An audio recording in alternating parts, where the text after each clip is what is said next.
अस्सलाम वालेकुम मेरे प्यारे दोस्तों, कैसे हो आप सब लोग। हेलो गाइस, मेरे चैनल पर वापस खुशामदीद। तो आज के इस वीडियो में आपको 2025 में रिलीज़ होने वाली तमिल फिल्म जेंटल वुमेन के बारे में बताने जा रही हूँ। तो चलिए बगैर वक्त ज़ाय किए फ़िल्म की एक्सप्लेनेशन शुरू करते हैं। फ़िल्म का आगाज़ पोर्टी से होता है, जो एक हाउस वाइफ है। इसकी शोहर का नाम अरिंद है और वो LIC ऑफिस में काम करता है। इनकी बातों से पता चलता है कि इनकी शादी को सिर्फ 3 माह ही हुए थे, लेकिन पोर्नी और उरिन के दरमियान बहुत ज़्यादा मोहब्बत थी। उरिन भी पोर्नी का बहुत ख्याल रखता था और उसे वह हमेशा घुमाने के लिए लेकर जाता था, जिसकी वजह से पोर्नी बहुत खुश थी। पोर्नी भी उरिन का पूरा ख्याल रखती थी, यानी घर संभालती और इनकी हर चीज़ का ध्यान रखती थी। अब उरिंद जल्दी से तैयार होकर अपने ऑफिस चला जाता है और पोर्नी घर के कामों में लग जाती है। एक दिन पोर्नी सोसाइटी की औरतों के साथ बातें करने चली जाती है। वहाँ औरतें पोर्नी से कहती हैं कि वो बच्चे के लिए जल्दबाजी ना करे, पहले अपनी शादीशुदा ज़िंदगी को कुछ एंजॉय करे और फिर बच्चे बाद में प्लानिंग करे। वहीं कुछ औरतें कहती हैं कि जल्दी बच्चे हो जाना ही अच्छा होता है।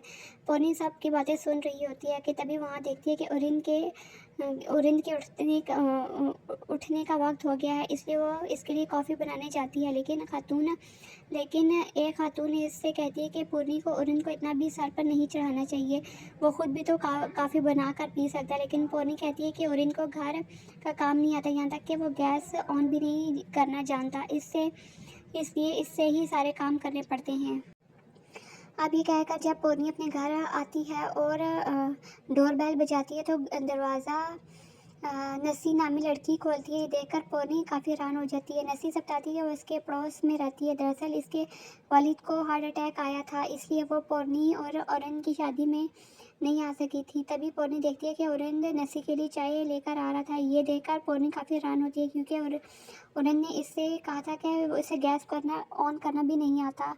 अब बोर्नी नसी के साथ बातें करने लगती है। नसी बताती है कि इसका घर 3 माह से बंद है, इसे सफाई की ज़रूरत है। ये सुनकर ओरिन कहता है कि बोर्नी इसकी मदद करेगी, लेकिन नसी कहती है कि इसने मेड बुला ली है। फिर भी ओरिन इसरार करता है, लेकिन नसी इनकार कर देती है। नसी पोर्नी से कहती है कि ओरिंद इसके खाने की बहुत तारीफ़ कर रहा था। ये सुनकर ओरिंद नसी से कहता है वो आज इनके घर डिनर के लिए आ जाए, लेकिन जब नसी इनकार करती है तो ओरिंद कहता है कि पोर्नी इनके लिए टिफ़िन में बनाकर भेज देगी, लेकिन नसी फिर भी इनकार कर देती है और वहाँ से जाने लगती है। तब ओरिन नसी को गले लगा लेता है और उसे बाहर छोड़ने जाती है। देखकर पोर्नी काफ़ी हैरान होती है, क्योंकि अब तक लग रहा था कि इसका शौहर बहुत सादा है, लेकिन इसका ये रूप देखकर बहुत परेशान होती है। अगले दिन पोर्नी का रोज़मर्रा का मामूल दोबारा शुरू हो जाता है। ओरिन ऑफिस जाता है और पोर्नी घर के कामों में लग जाती है। तभी पोर्नी की सास का फ़ोन आता है। वो पोर्नी को ताना देती है कि वो खुद फ़ोन क्यों नहीं करती। पोर्नी बताती है कि ओरिंद ने अब तक इसका रिचार्ज नहीं करवाया, इसलिए वो किसी को फ़ोन नहीं कर सकती, इसके फ़ोन में बैलेंस नहीं है। सास कहती है कि ओरिंद के भरोसे ना रहे, वो बाहर के कामों में घर का काम भूल जाता है। यहाँ हमें पता चलता है कि पोर्नी की सास अपनी बेटी के घर में है, क्योंकि वो हामला है। रात को जब ओरिंद घर आता है तो पोर्नी से बताती है कि इसकी एक कज़न यहाँ आना चाहती है, क्योंकि इसका इंटरव्यू है और वो इनके घर रुकना चाहती है। ओरिंद कहता है कि इसे आने दो, बस इससे पोर्नी को भी अच्छा लगेगा। ये सुनकर पोर्नी खुश हो जाती है। फिर ओरिंद बताता है कि इसे 3-4 दिन के लिए शहर से बाहर जाना पड़ेगा ऑफिस के काम की वजह से। पोर्नी इसके लिए मान जाती है।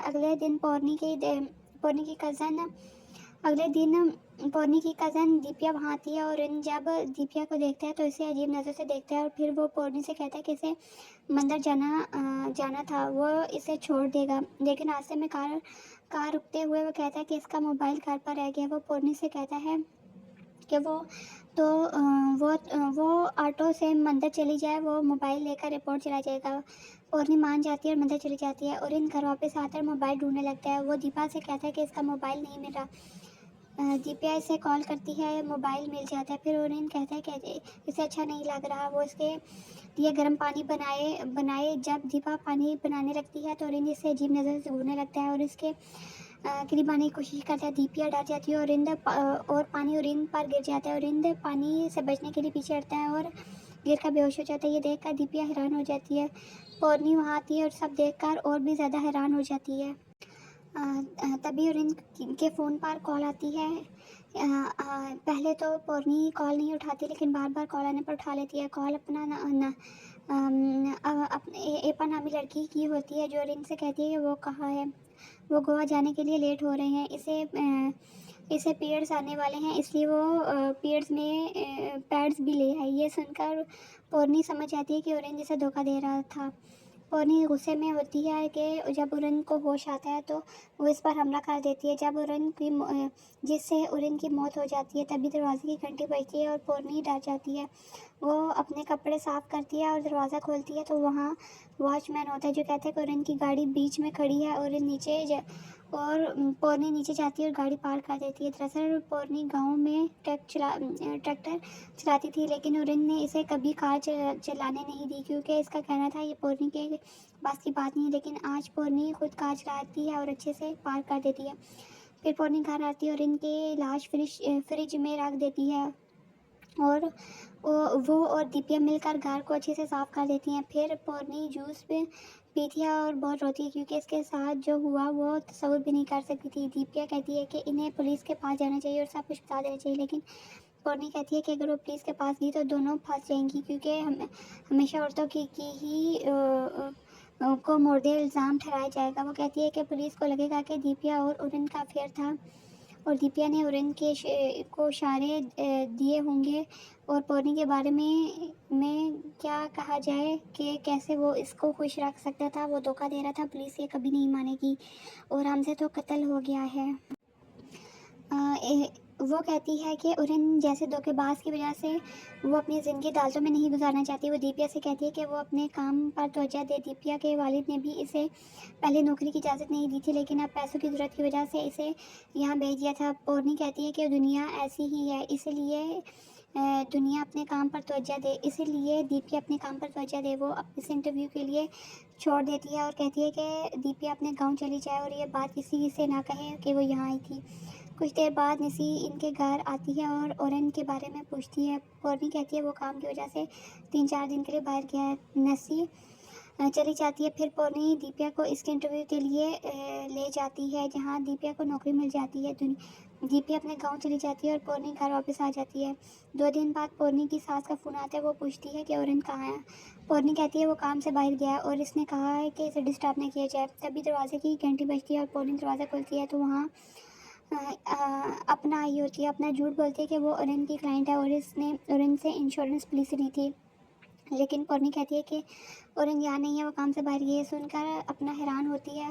पोर्नी को पता चल जाता है कि अपना वही लड़की है जिसके साथ ओरेन का अफेयर था और अपना को पानी इस मग में डाल के देती है, जिस पर ओरेन और पोर्नी की तस्वीर होती है, जिससे अपना बेचैन हो जाती है। और पोर्नी अपना से कहती है कि ओरेन के आने का इंतज़ार करे। अपना ओरेन के दोस्त से मिलती है, जो कहता है कि इसे नहीं पता ओरेन कहाँ है। वो अपना से कहता है कि वो इसे बार बार फ़ोन ना करे, क्योंकि इसकी बीवी को शक हो रहा है। हमें पता चलता है कि ओरेन अपना और ओरेन एक दूसरे से मोहब्बत करते, लेकिन ओरेन की माँ ने इसकी शादी पोर्नी से करवाई, क्योंकि इन्हें एक सादा सी बहू चाहिए थी। ओरेन अपना से कहता है कि वो पोर्नी को छोड़ कैसे शादी करेगा। अपना पुलिस स्टेशन जाती है और शिकायत दर्ज कराती है कि ओरेन को 5 लाख रुपए दिए थे और वो गायब है। पुलिस इसे सबूत मांगती है, लेकिन अपना के पास कोई सबूत नहीं होता। पुलिस ओरेन के घर जाती है और पोर्नी से मिलती है। पोर्नी कहती है कि ओरेन काम से बाहर किया है और इससे राब्ता नहीं हुआ। पुलिस को सब कुछ नॉर्मल लगता है, लेकिन अपना ओरेन को ढूंढना चाहती है। पुलिस ओरेन का मोबाइल ट्रेस करती है तो इसकी लोकेशन घर की दिखाई देती है। वो घर जाते हैं तो ओरेन की कार में इसका मोबाइल मिलता है। नसी वहाँ आती है और पुलिस को डांटती है कि वो बगैर खातून पुलिस ऑफिसर के पोर्नी से पूछ-गुछ कैसे कर सकते हैं। पुलिस चली जाती है अपना फ़ोन स्टेशन में अपना पुलिस स्टेशन अपने वकील के साथ आती है और कहती है कि वो अपने अफेयर से इनकार नहीं करती, लेकिन इसे लगता है कि ओरेन के साथ कुछ हुआ है। पुलिस इसकी बात नहीं सुनती। तभी इंस्पेक्टर का सीनियर ऑफिसर आता है और कहता है कि पोर्नी भी इसमें मुलव्वस हो सकती है। वो पोर्नी से पूछता है कि इसे शक है कि ओरिंद इसे धोखा दे रहा था। पोर्नी कहती है कि इसे यकीन है ओरिंद इसे कभी धोखा नहीं दे सकता। वो पुलिस को बताती है कि ओरिंद अपने काम से बाहर गया हुआ है। अपने पादरी से मिलती है और अपना अफेयर बताती है। पादरी इसे कहता है कि वो अपनी ज़िंदगी में आगे बढ़, लेकिन अपना ओरिंद को भूल नहीं पाती। इधर पोर्नी को पेट में दर्द होता है और और ये प्रेग्नेंट हो जाती है। अपना पोर्नी के घर आती है और कहती है कि वो चाहती है कि इसने गलत किया है, लेकिन वो ओरेन से मोहब्बत करती है और इनकी ज़िंदगी से चली जाए। वो बस जानना चाहती है कि ओरेंदर ठीक है या नहीं। पोर्नी कहती है कि अगर ओरेंद अपना से सच्चा प्यार करता है तो इससे शादी ना करता, और अगर इसे सच्चा प्यार करता तो एना के पास वापस ना जाता। बातों बातों में पोर्नी को पता चलता है कि एना प्रेग्नेंट है। एना अपने घर जाती है जहाँ सीनियर पुलिस ऑफिसर आता है और इसके साथ ज़बरदस्ती कोशिश करता है। एना भागने लगती है कि तभी पोर्नी वहाँ आती है। वो अपना एना से कहती है कि वो अरंद का सच बताने आई है। वो कहती है कि अरंद अब इस दुनिया में नहीं रहा क्योंकि इसने खुद इसे मार दिया है। ये सुनकर एना हैरान हो जाती है। पोर्नी कहती है कि अरंद इन दोनों को धोखा दे रहा था।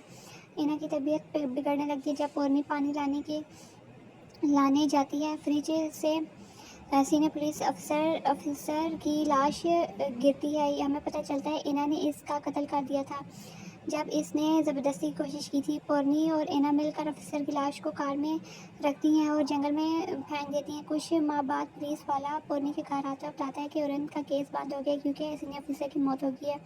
एना भी वहाँ आती है जो हमला थी क्योंकि इसने खुद इसे मार दिया। ये सुनकर एना हैरान हो जाती है। पोर्नी कहती है कि ओरेंद दोनों को धोखा दे रहा था। एना की तबीयत बिगड़ने लगती है। जब पोर्नी पानी लाने के लिए फ्रिज की तरफ जाती है तो वो उसकी सीनियर पुलिस ऑफिसर की लाश पड़ी होती है। वो दोनों इस लाश को लेकर जंगल में फेंक देती हैं। कुछ माह बाद पुलिस वाला पोर्नी घर आता बताता है कि ओरेंद का केस बंद हो गया क्योंकि सीनियर ऑफिसर की मौत हो गई है। एना भी वहाँ आती है जो हमला हुई थी। पुलिस वाला हैरान होता है दोनों एक साथ कैसे हो सकती हैं। बाहर निकलते हुए एक कुत्ता देखता है जो हड्डी चिपा रहा होता है। कुत्ता इसे काट लेता है। बाद में पता चलता है पोर्नी और अपने ना ओरेंद की लाश के टुकड़े किए और रोज़ाना छोटे छोटे हिस्सों को चावलों के साथ पकाकर कुत्तों को खिलाया। इस तरह उन्होंने ओरेंद की लाश को ठिकाने लगाया और इसके साथ फिल्म ख़त्म हो जाती है। तो ये चैनल वुमेन फिल्म की कहानी। अगर आप को पसंद आए तो मेरा चैनल को सब्सक्राइब कर दें। शुक्रिया। खुदा हाफिज़।